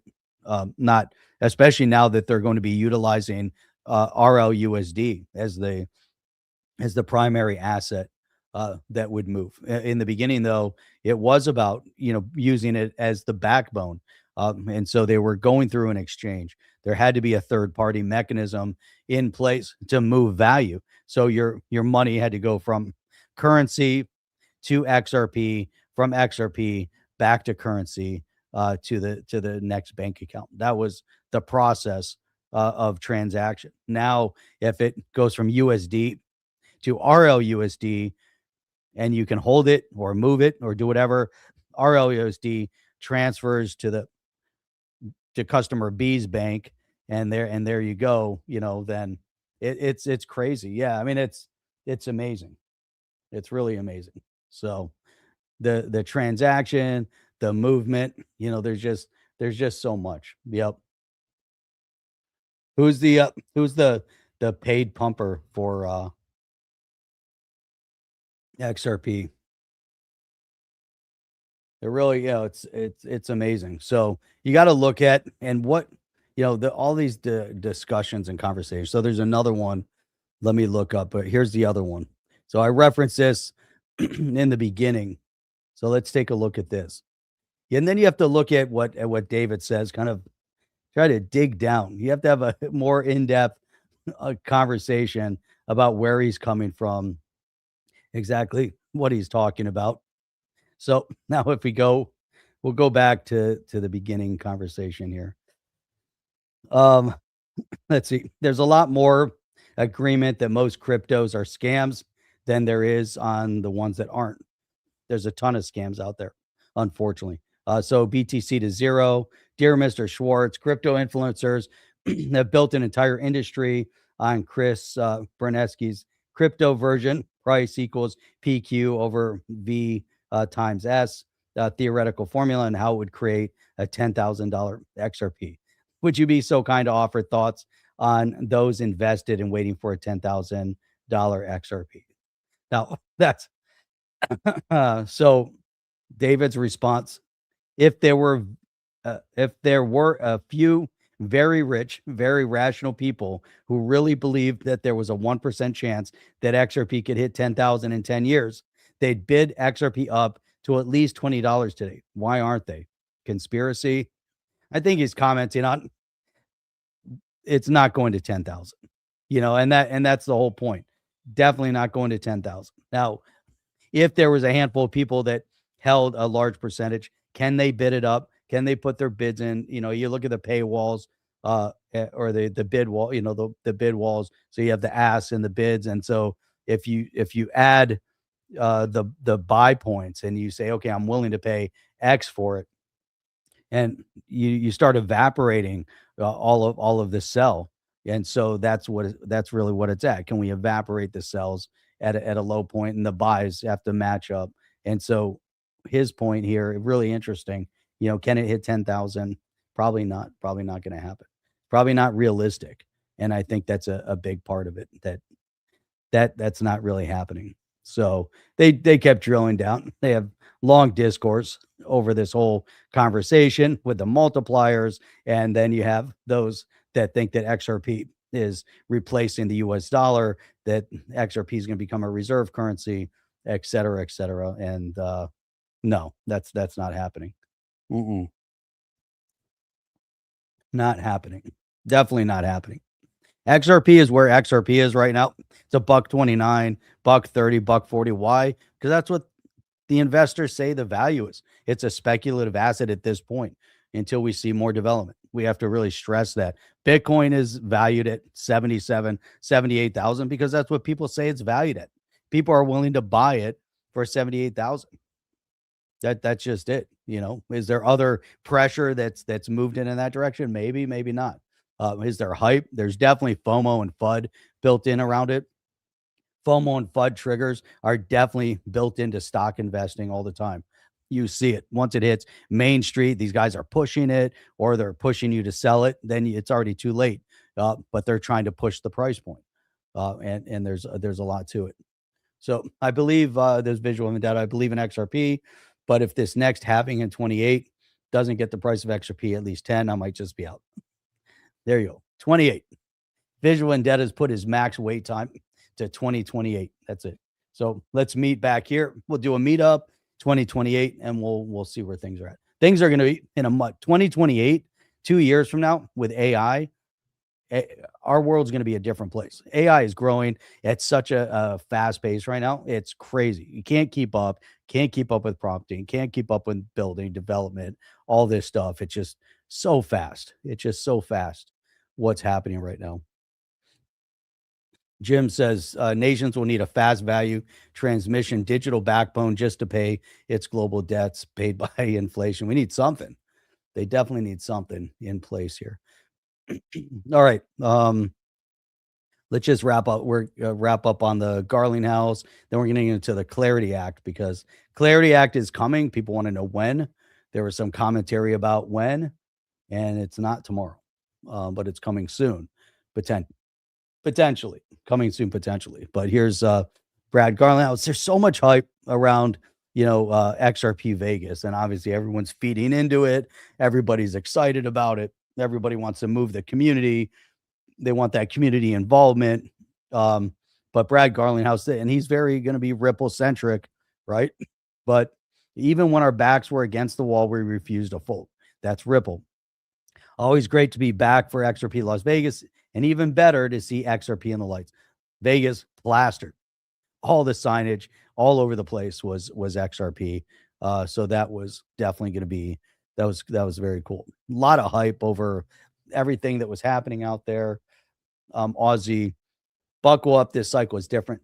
Definitely different. There's a lot more happening institutionally and everything being structured right now. We're seeing a restructuring of global dynamic, global trade dynamic, global the oil structures, all of that. So things are going to start heating up like we've never anticipated before across the board. Things are changing. Chad says traditional market cap value won't apply when institutional adoption kicks in. It will be the volume. Exactly. It's got to be market cap doesn't even matter at that point because market cap is strictly just based on, the supply and the cost, and that's it. So it's, whatever and so can the value go up? Yeah, the value can definitely go up higher, based on, transaction utility, global, global involvement in how is it built into the backbone of the infrastructure? How is it being used in the infrastructure? What does that valuation really mean to everybody? So, man, Chip is out for the day. So, but Chip will be back. Chip will be back. Mhm. Ed French, it's good to see you back. Good to see you here with us today. All right, Clarity Act. What is happening to the Clarity Act? That's what everybody wants to know. And there's definitely some. Let me pull up the next three. These are all Clarity Act 1, 2, and 3. Some clarity. So we've got, let's see. So we've got Brian Armstrong. Mark it up. Why? Because Fayyar Shirzad, he is the chief policy officer over at Coinbase, was making some commentary. This was yesterday. The final rewards text in the Clarity Act is now public. We've been clear throughout this process. Much of this debate was based on imagined risk, not real evidence, nor was it based on real understanding of how crypto actually works. Very, very true. So that's the starting point. Now, where it gets a little bit more interesting, I guess. So, Eleanor Terrett, this is where we dig in. Here's the text. So, Punchbowl News had released it. Now, here's the senior reporter and co-author from Punchbowl News. We have two senators commenting. So this is interesting. We have Tom Tillis, Republican, North Carolina, Angela also Brooks from Maryland, finalized a compromise to restrict stablecoin yield and rewards, a major development as the Senate looks towards a crypto markup in May. So sometime this coming month, we're going to have some more markup on it. Now, Punchbowl News obtained the text of the agreement, which was hammered out over months of negotiation between banks and crypto advocates. The new language introduces requirements for crypto companies to offer rewards tied to stablecoins. That includes a broad prohibition on rewards offered in a manner that is economically or functionally equivalent to the payment of interest or yield on an interest-bearing bank deposit. Interesting. So we got to really understand what these guys are doing. There's yes. Who just said that, Jeff? Yes, I agree. I definitely agree with that also. The Clarity Act held up. Why? Because many of the politicians still tied into big banking, and big banking doesn't really want to see these changes come into place. They're trying to figure out how do they get rewarded? How do the big banks, not just Coinbase and not Uphold and not Gemini and all of these exchanges, how do the banks benefit from the transaction of stablecoin? This is their money flow, and it's sickening if you really think about how they manipulate the numbers on things. Right? Try to go get a car loan today. I just got another car 2 days ago for my son, and it took me the better part of 3 weeks to narrow this down. Negotiation, connections, uh, good discounts, everything that we have in place, and the money rate factor on vehicles is crazy, right? And I negotiated some really impressive deals on some cars, and then insurance gets in the way. So all of a sudden, insurance, I put together an amazing deal on a car, and then came to get the insurance for it. And it was like 3 times, 3x. It was going to be astronomical to get this insurance for my son for his car. Then we went back to our initial premise. We ended up with a Buick Envista. Uh, Went to a Genesis G70, put together a great deal on a Genesis G70, and I was like, this is a great car. And getting it for the price that I got it and everything was, and then I realized, okay, here's why they're willing to negotiate. But even looking at the car and looking at the lease based on, I got a car maybe like a month ago, and the rate factors from then to now, I'm like, what are you guys doing? Like, how are you guys manipulating and playing with the money? The cost of money for a lease is just like out of control. And this is because the banks, they control the ebb and flow. The dealers can build points into it. So the dealers have their points built into it. The banks have their margins obviously built into it. Everybody's making money off of it. Negotiate the best deal you want. Cars are out of control. The cost of cars right now just completely out of control. Uh, no, not yet. So I think there's an entry point. Obviously, hopefully they're going to block that from happening. Chinese cars should not be in the U.S. market. The Chinese cars they're all show, no structure. And so we're seeing, and it's interesting, you go around the world and you see where they took a foothold and they ramped it up. Why? Because they give you all the fancy stuff, seemingly fancy for cheap prices. Uh, Now I'm sure there's a handful that are producing amazing cars that have great technology, great structure and all of that. But, I was breaking it down. You look at like the Korean built cars, the Genesis, the Hyundai, Kia, and where they've been like past where they are today, astronomically different. I can remember looking at Kia back. I was at the car show, the auto show in Detroit. This was probably that was probably like 2000, 2001, 2002. It just sticks out on my mind because it was the first year that Kia was introduced at the car show. And I remember getting in the vehicles and I'm looking at the cars and the plastics. And I can remember Hyundai from a couple years before that. I remember a friend of mine had one. I'm like, handles falling off, everything's falling off. And then I get in this Kia. I'm like, oh my God, this is going to be a competitive product. That was years ago. And here we are, Genesis, Kia everywhere, Hyundai everywhere, Genesis everywhere. The Korean cars definitely have a massive footprint, putting Honda and Toyota on notice to a high degree. Chinese cars, I don't think the U.S. market is ready for them. I really don't. No, not yet. the sad thing, if big banks play their cards properly, they'll benefit from crypto and stablecoins as they'll get the same access and likely team up with large crypto corps. I agree. Insurance across, yeah, it's such a fallacy. You don't use it, you don't get benefit back. But yeah, all these points are really, really important to point out.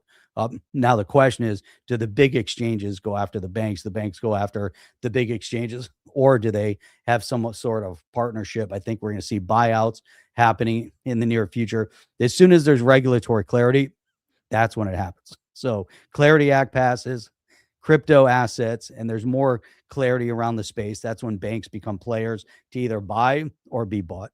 And that's it. I think banks are probably primed in position to be bought. Some of them could buy, but I think there's going to be some really shocking things happening over once regulatory clarity sinks in. So Dazzle saying, yeah, you can get a Jayco for 28,000 pounds, top spec, which is like a Range Rover. So the quality infrastructure quality and durability probably not the same. It probably looks like, feels like that initial, but you'll definitely, I'm sure you'll start having problems with that type of vehicle for a short period of time. Then you'll see like the buttons, the controls, they're definitely not going to be the same. There's no possible way that they would. And I'm just referring that back to other products that I've worked with, more institutional, large grade equipment from China. And it's impressive. Some of the stuff, super, super impressive. Some of it looks impressive and is not at all. It doesn't even touch impressive, but there's some amazing stuff coming out of some of the factories over there. You just got to be careful what you get. I always suspect imports, especially now with all possible electronic, that's another part. What are they building in, tracking, Wi-Fi? What kind of data are they actually taking from all those vehicles, just like from medical equipment that's distributed through hospitals globally? Not a lot of Chinese product in hospitals, but there are a handful of companies that make amazing medical product, and they're in the U.S. There's a big company out of China. They've been in the U.S. market since 2005, maybe a little bit before that. They're leaders in the space on a global scale. They make one of the best products in the industry, and amazing image quality, durability, longevity, functionality, workflow. Now that's one. There's probably at least a dozen others that are garbage to the one. And I've seen some of the others that are competing against the one. The one competes against the biggest in the industries, against the GEs and the Philips and Siemens and all of that. And they're competing aggressively in the medical space against them. And then there's a lot of other product that comes out of China, and you look at it and you're like, oh my God, this is horrendous. They're just dumping in the marketplace.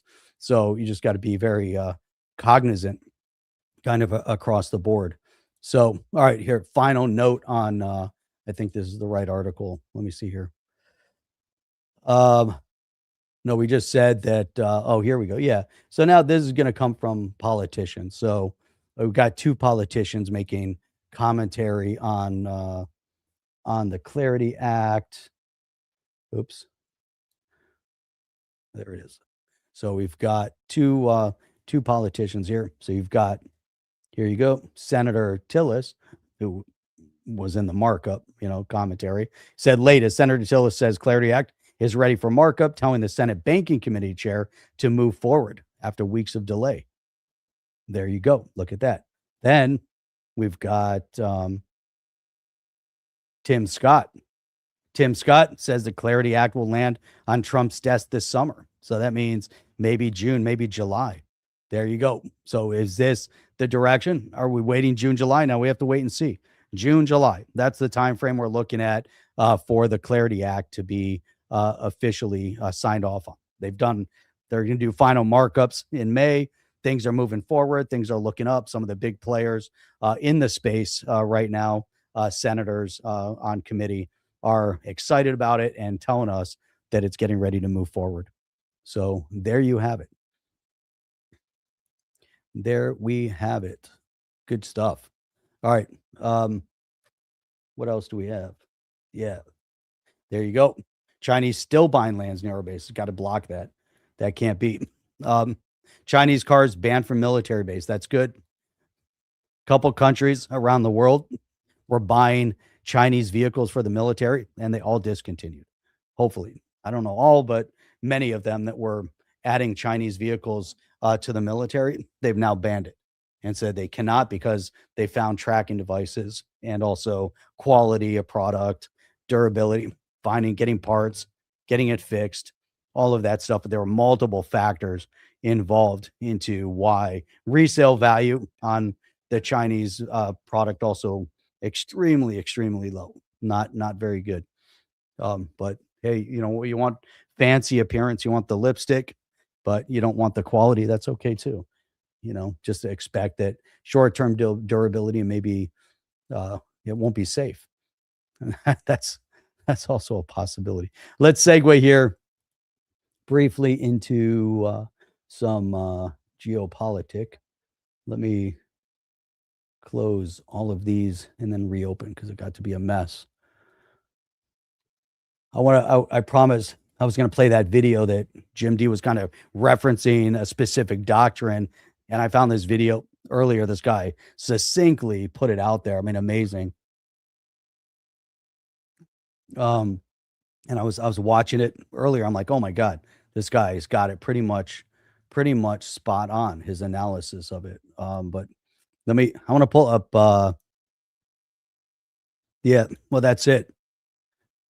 Exactly. Chinese EVs definitely spine. What about TVs and all the other things like that? I'm always very concerned about what are they doing, what data are they collecting, what are they using the data for, what are they doing? They've infiltrated our hospital medical system with their product. What kind of data are they taking back? How are they going to use it? All that stuff. Right now, like I said, there's one manufacturer out of China that makes makes some medical devices, best in the industry, hands down, 100% system checked, double checked, verified, side by side comparisons, and by far the best. Like durability, everything. I mean, just to an impressive level where that's it. If you're going to get that, you got to get this one because it's the best. And that to me is impressive. And you tell people, well, it's made in China. Well, this is the only one, right? Forget about all the others. They have completely even lost traction. But it amazes me that some of the big products, the big box companies like the GEs and the Philips and the Siemens, they've lost their path on some of the product. It's all big money raises for them, and they forgot about quality and things and of that nature, the important things.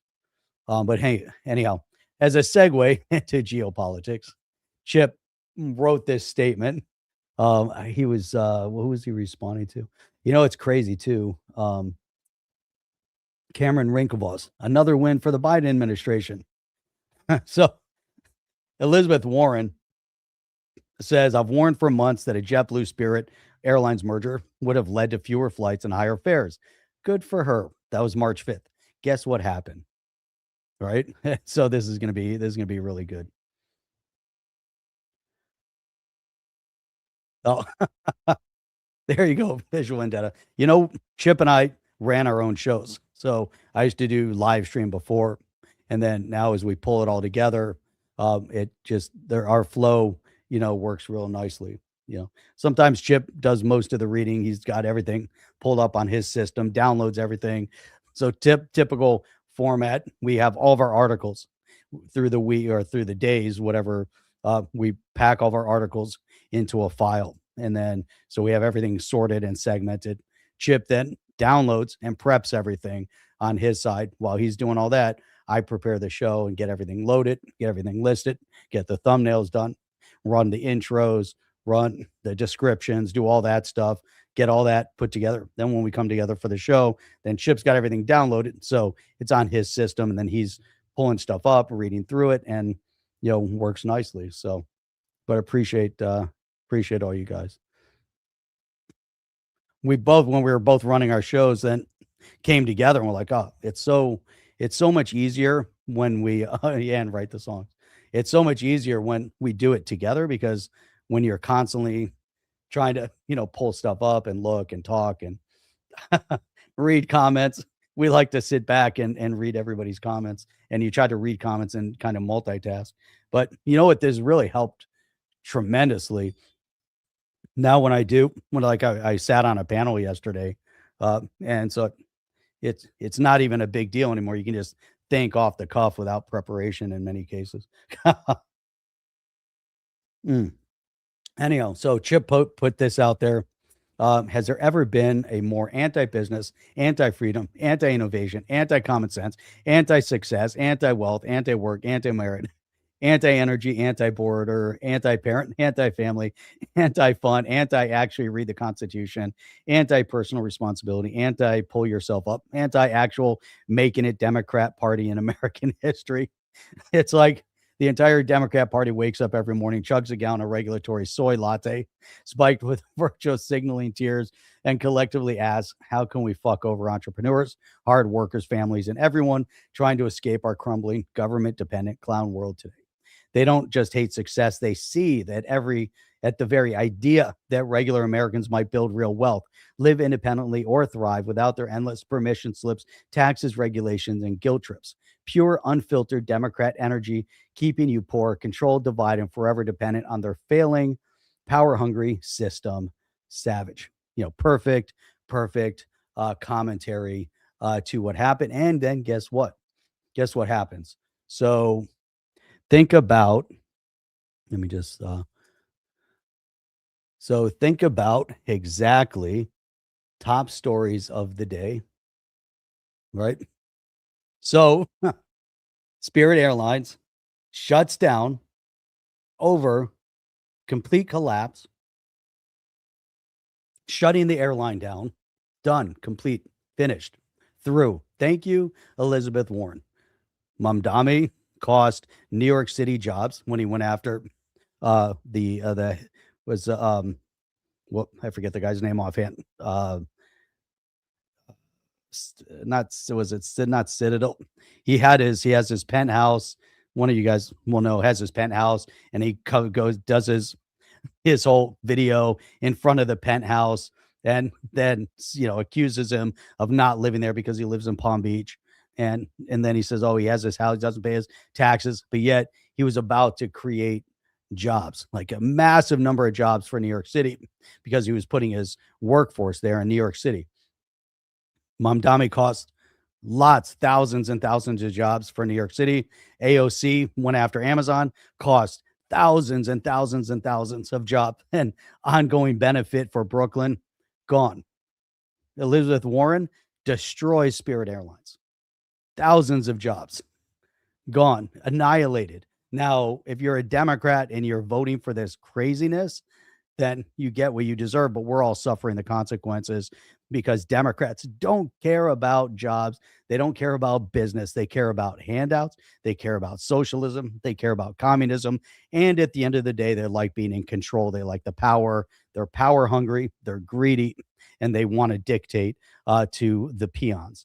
They're going to raise taxes. They're going to raise regulations. They're going to continuously put you into these guilt trips, and it's horrendous, just horrendous. But this is the latest. Spirit Airlines is now decimated as an airline. They could have allowed it to be bought out. They could have allowed a merger with JetBlue. It would have created an amazing airline carrier that could have been another one. It was a lower cost, lower tier. It allowed people that didn't want to pay $300, $400, $500 to get on a Delta flight. They could have an option. Now they have zero options. It's off the table. Why? Because Democrats destroy businesses. Why? Because Democrats, for the most part, have never been actively involved in business. So you take like an Elizabeth Warren or an AOC or a Mamdani who are dictating policy to entrepreneurs. None of them have ever held down a business. Elizabeth Warren lied to get into Harvard, lied on her college application, got a job at Harvard based on the lies, had a $400,000 job payment at a university, did nothing, had no experiences, was whatever she did over there, and now she's a senator. And so what experience did she have running business? Zero. She's an obstructionist. She's a destroyer. AOC was a bartender, won some sort of an award, whatever. She won the spot with to get the opportunity to run for Congress. Again, just nothing destroys jobs. Mamdani, 34, zero experience. Why does New York City uh, uh, elect someone with zero experience in running a company, running a business, doing anything? Yet that's who they put in place. And these people are socialist communists, and they hate you. They truly hate you. Ilhan Omar, she hates America. She hates you, and will cost us jobs. And at the end of the day, their objective is strictly to move more and more in the direction of socialism, and that's it. I mean, it's crazy to me. They should be Ed French. Dems should be rebranded as the obstructionist party. The left, 100% tearing down the U.S. It's never about. So we look at globally. Why is there this white man's guilt? Why is there white guilt, right, from these ex-colonial powers like in England or France or Germany? They operate under this white guilt, and they're allowing their countries to be invaded in mass by illegal immigration. It's going to displace and upset the country because most of the people coming in are living based on the dole system. They're not even coming to work. Same thing in this country. Instead of saying, "Hey, let's look at countries in Africa and figure out as a total as the total the total sum of those countries, and can we look at what all these progressed, quote unquote, let's call them economically and technologically progressed countries? What can they do to help? Can they help settle tribal rivalries in Africa? Do they need to redraw some of the borders so that we end tribal rivalry? Can we figure out how to help and guide them towards advancing the country to the next level so we end that kind of impact? Is that possible? Can we do that? Not United Nations, which is a business of its own that's manipulating systems. The UN is a negative net drain on the world from a morality and economic perspective. The UN is definitely a net negative. Get rid of the UN altogether. Needs to come to a complete end. But can we then focus on how do we help these countries do it for themselves? You don't displace them. You don't bring them into your country in mass and destroy your own country because, to your point, right? Are they obstructionists? Are they tearing down the U.S.? No, they're lowering the standards of the U.S. to the rest of the world. They're lowering the standards of Europe to the rest of the world. They just say, hey, you can come here too. You know who also played by that playbook? Hugo Chavez. Hugo Chavez told all the poor in Venezuela that you too can live in the wealthy areas. You know what he did? He nationalized golf courses, nationalized parks, took all that land and built housing for the poor in the wealthy neighborhoods. And he said, you too can live there. You know what happened to the neighborhoods? They became poor. They became less desirable. They became unsafe. All the things, the reasons why, we had civilized society, and then you have the poor communities. Why is it that they created a ghetto environment in the United States, and then they cage everybody in that socioeconomic class in those, because they want to keep them oppressed and they want to keep them suppressed. And then they feed them suppression and oppression. And they keep them always in that tense moment. And you see the same narrative playing out around the world. But then when they need it, then they tap into it. And that's the whole point. It's all about the power. It's all about the manipulation of it. It's not about how can we help? Can we go into the poor communities? How do we help them progress? How do we help clean up the areas and let them do it for themselves? But how do we instruct and help? There was a friend of mine here and his wife had done some amazing things down in Haiti, as an example. That happened to be where he was originally from.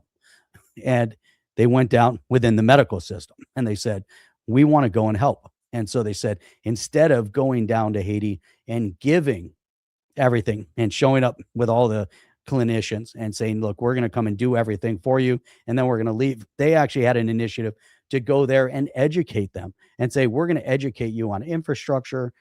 We're going to help provide some resource so you guys can create the infrastructure. We're going to give you guidance on building infrastructure, and we're going to give you guidance on educating your own personnel to take care of your own people and keep advancing. And that was an amazing initiative. I said, that's so different because everybody else is just like, oh, raise money in the US and then we're just going to give.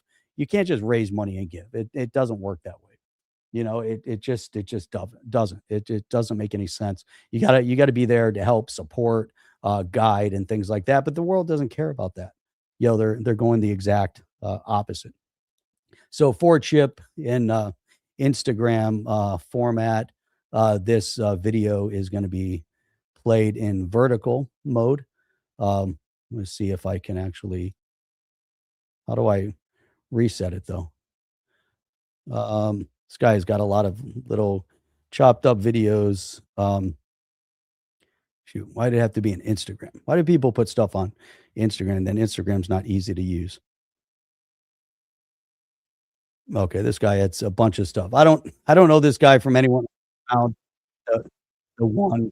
Oh, okay, there's this one article. Okay, so let me just pull this over, and then we're gonna watch this one. Just goes back to that narrative that Jim D was talking about.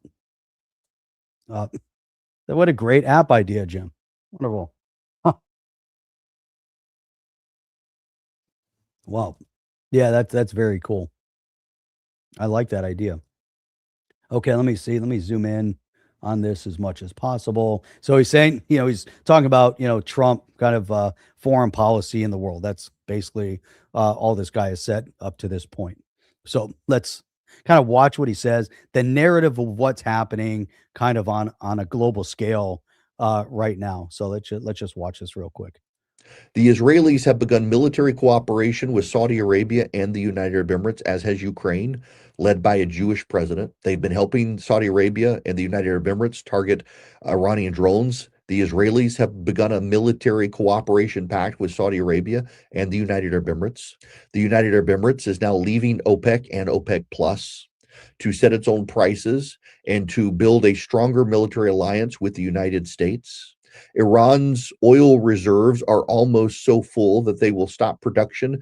The Iranians, in fact, have said that within the next week to 3 weeks, they will have to cease all oil production because they can't offload enough oil. The Saudis and the Emiratis have now built pipelines to minimize the significance of the Strait of Hormuz so that they can get their oil, the Saudis to the Red Sea, the United Arab Emirates to the Gulf of Oman. Hamas and Hezbollah are crippled. The Houthi are crippled and unfunded. All of this because of Donald Trump. The realignment of the Middle East towards Israel and the United States continues in earnest.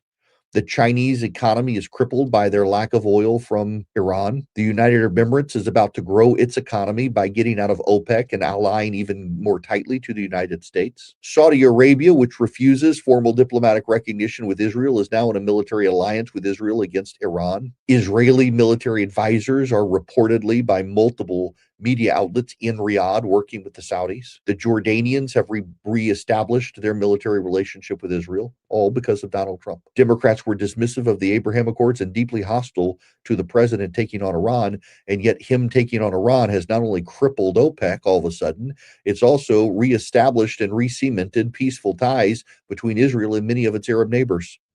It's also strengthened the United States' hand in the Middle East as these Arab nations become more dependent now on the United States. It's also hurt China's economic ties around the world as China now wants the International Monetary Fund to bail out its roads and bridges project because third world countries, given the jack up in the oil prices, can't pay back their loans, and the Chinese economy is so crippled because of oil prices being so high, it can't continue to fund the roads and bridges project, and the United States holds a veto in the International Monetary Fund and says it will veto the bailout of China's economic package. Also, let's not forget, Venezuela is now pumping oil that American companies are refining. Cuba is on the verge of collapse. China has been run out of Chile and Peru. We're having a global realignment towards the United States because of Donald Trump. And the American press corps and the Democratic Party refuse to acknowledge it and give him credit. That's right. I don't know what you guys think about that, but a lot of what he said is, pretty much spot on. In terms, there's more depth to what he's saying. Some of the things being orchestrated and some of the future, but very, very spot on. Yeah, and he didn't mention the British and basically losing their control of the Straits of Hormuz. which was really important.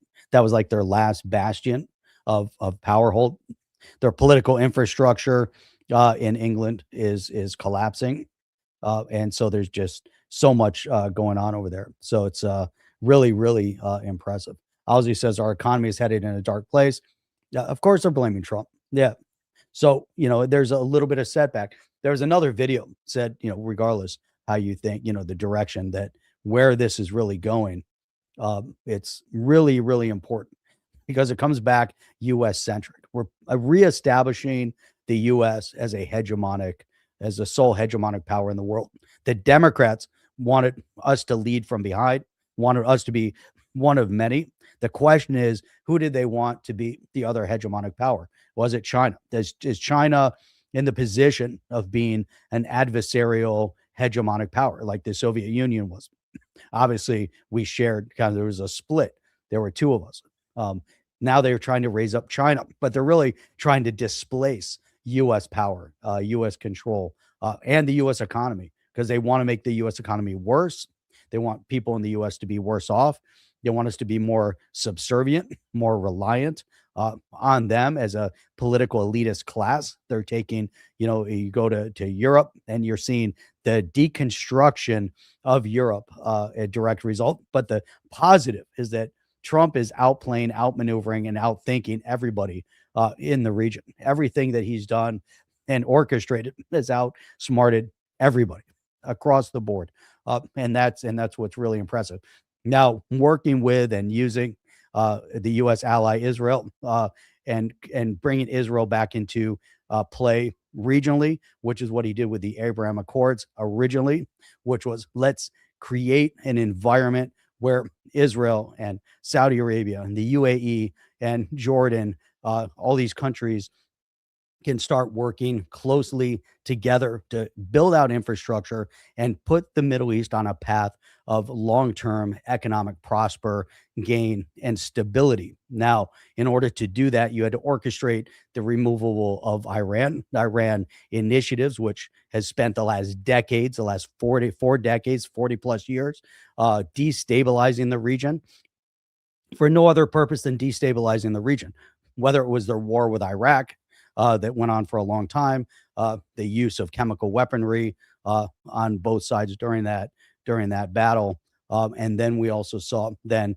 the funding of terrorist entities all around the world by Iran, and that is the critical aspect of it. Now, there's one more video, and I think it's really important to play because actually there's a couple of them, and this is really coming what's happening in the UAE right now and really structuring the UAE to be a major player in everything that's happening right now, and also allowing business to be more streamlined. So here we go. So the UAE had faced quite a bit of attack from Iran. Actually, there were more attacks on the UAE than elsewhere. So let's just tune into this real quick. Let's not tune into this real quick. Here we go. Were attacked a little over 2,800 with 2,800 missiles and drones. And for us, it's very clear that they've chosen to go down this path because we are everything that they're not. We're a model of economic prosperity. We have 200 nationalities that live there. We have religions and cultures from all around the world. We used our oil wealth to build an economic powerhouse. They used their wealth for nuclear programs that are nefarious, for missiles, drones, proxies, etc. So whereas we tried to become and have become an international, global, responsible player, they are a pariah state. And they wanted to break that model, but they underestimated our resolve. There you go. So that's a real succinct point coming out of the UAE. And I think, it's so critical to really look at all. So here's one more. So as we start really getting into, and it's interesting, these pop up on Instagram, but it's so tough. I mean, back years past, digging in and trying to find content like this was findable on the internet. Talking about through the 90s, you either had to decipher programming in Arabic and get it translated. Sometimes it was already it was translated. There were so many different ways to go about digging in and getting this content. And the content is, it's been going on for many years. The propaganda machine within the Arab countries, it was very, very high. And it starts like from, elementary school and up, but these countries have woken up, and so to a point, and then we have to also understand like the dynamics. So, and Jim D, he consulted over in that region as well. It's amazing.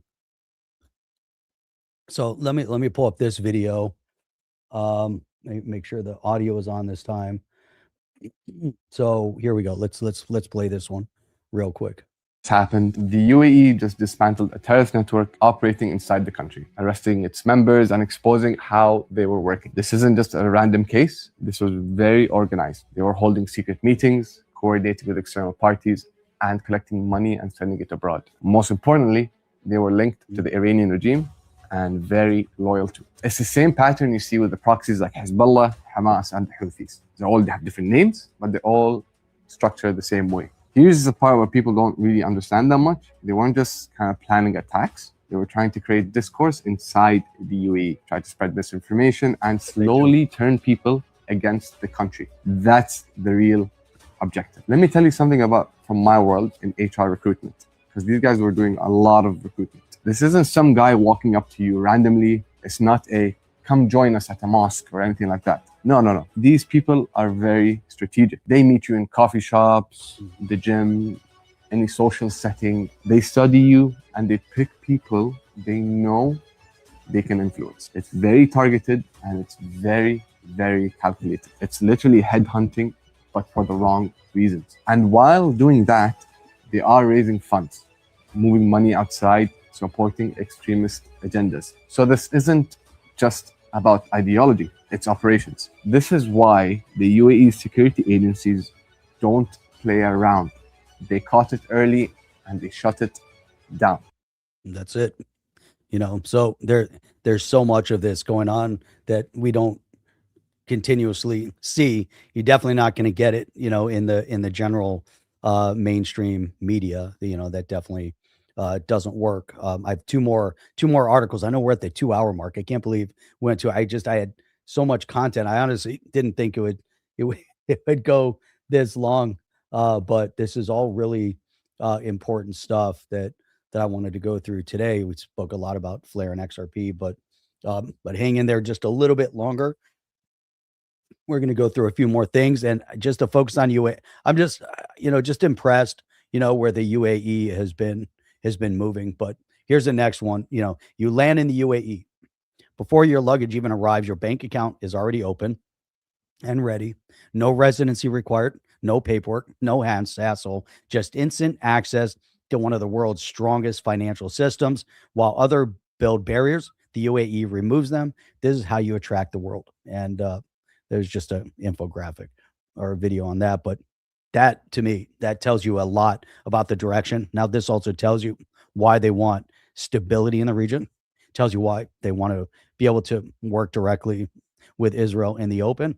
Tells you why Saudi Arabia is going to also be instrumental in that growth. Tells you why this group, right? We have to move away from extremism. It has impact the entire region. It needs to simmer down. And now you see the funding, the financiers of the extremism directly tied back to the IRGC, to Iran funded Hezbollah, which destabilized Lebanon for many years, destabilized Syria, destabilized Yemen, destabilized, they supported Hamas, destabilized those territories. The IRGC and Iran has been behind a lot of that orchestration, the majority of it financially, and many other parts of the world, because you'd be amazed to see what has been done in Mexico. You'd be amazed to see how much money has been poured into the extremist elements that are here in our backyard in the US and in other parts of the world, not just from, hey, they're training people, which they are. And you have to be very cognizant that they are training people in our backyards, but also to the fact that that the money flow of what they're supporting in the education system, just like you said, they meet you in the cafes and all that. It seems very innocuous, but the CARE, which is now being labeled a terrorist organization in the U.S. and being removed from many states, and there's a lot more activity. They were a division and branch of Hamas in the U.S., and so they're financially supported by Hamas. There's direct ties back to Hamas, and there you can draw ties from Hamas back to Muslim Brotherhood, funding from Iran. There's all sorts of ties. You can look at a full map. It's very interesting. But when we look at what they do, they approach at like the school boards. They go to city council meetings. They get involved in community activities. They make it look very much, hey, I'm just meeting you. We're hanging out. Meanwhile, they're observing processes. They're getting more ingrained into the society like that. So they become a norm, and then they have an impact. Now they have a voice, and now they're vocal. All their funds coming from that source, and they're also bringing all their propaganda and misinformation into all of the things that they're doing. And we can see their negative impact in regions like the UAE, which is, they're trying to destabilize the UAE because of the direction they went. They wanted to destabilize the relationship that UAE, Saudi, and some others had developed with Israel specific. Now it's interesting because forget about public facing. For years and years, the region has worked with Israel and has bought product and goods from Israel, relabeled as produced someplace else, knowingly, actively. They want the product, they want the goods, whether it was agricultural or whether it was technology. There has been trade paths open between the various countries and Israel through third-party mechanism, knowingly and actively, openly doing it. And so they've wanted this. They need this. It's good for the Middle East to see this peaceful resolve and the removal of Iran. That's just one part of it. And like Jim D is saying, there's so much more. Why Iran? Why, there's so much more that's actually going on. But they needed, their financing of so much of the infrastructure is now over. And that's it. Not yet. Well, it will be over. One thing, this is going to cap the show today. This was from Ron DeSantis, Governor DeSantis. That's right, Governor Ron DeSantis here in Florida, the great state of Florida. There you go. You are welcome. Florida enacts the strongest anti-Sharia measure in the country. Sharia not allowed in the state of Florida. And that's it. That's how you cap it off. Sharia law is not compatible with Western ideology. Don't care what anyone wants to tell you. It is not compatible. Ron DeSantis knows it. Every governor in the U.S. knows it. President Trump knows it. All around the world, they know it. It is not compatible. And so there you go. Ron DeSantis, thank you, Governor DeSantis, for being on the forefront and making sure. And you see what's happening in Chicago. Look it up. It was very interesting to see to see the community fighting back against the Islamist propaganda machine in the streets, fighting back, literally fighting back. Some of the residents there, black, white, fighting back against the Islamist protests in the streets, taking their flags and going after them. So it was really interesting to see that. So that's it. Man, Aussie, feel bad for you guys over there in Australia. You guys got to check. You got to figure it out. But you're bringing in way too many. It doesn't make any sense. Different between natural immigration and this artificial movement of illegals and displacing populations. Bringing people in that it's not a brain drain. You're going to experience the brain drain in the opposite direction. People fleeing England, as an example, because they don't want to be in the big city, but they want to be in a big city. Where do they come? They come to U.S. That's your brain drain in England. Australia, same thing. You're going to have a brain drain out, but you're bringing lower quality, lower IQ workers in. You're not bringing 3,000 doctors and engineers in. You're not even bringing 3,000 day laborers in. You're just bringing 3,000 people that are going to be on your welfare system to displace society, to make them more reliant and become a voting bloc that displaces the population centers Don't care color, ethnicity, doesn't matter. It's passion of you're bringing 3,000 people in that don't give a crap about Australia. They could care less about your direction. They want to destroy, dismantle, take. They want to be on your welfare system. They want to take. The governments know that. They want to feed them. They want to house them. They want to clothe them. They want them to become a subservient voting bloc, just like the Democrats like the lower Section 8 homes and the quote unquote ghetto environment, the lower income environment. The Democrats put that in place specifically as a captured voting bloc. When they need them, they use them. Other than that, they could care less about them. They put them in that position. Governments around the world doing the exact same thing. It's a scary thought, but as you analyze it, it's kind of a reality.